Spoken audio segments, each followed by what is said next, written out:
ঘরের দরজায় আখের শরবত। মানুষের যে কত আধুনিক চিন্তাভাবনা!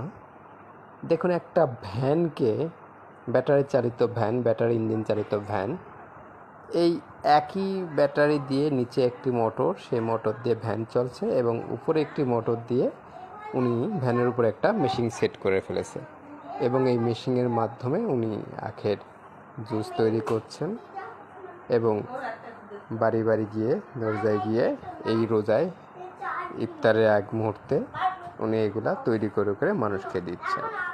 আমরা উপকৃত, বাজারে না গিয়ে বাড়িতে বসেই বাসার সামনে থেকে নিজের চোখে দেখে টাটকা, পিওর, কোনো রকম ভেজাল মেশানো ছাড়া, কোনো রকম ভেজাল পানি দিয়ে বরফ তৈরি করা ছাড়া একদম খাঁটি আখের শরবত পাচ্ছি। মূল্যটাও আপনার হাতের নাগালেই।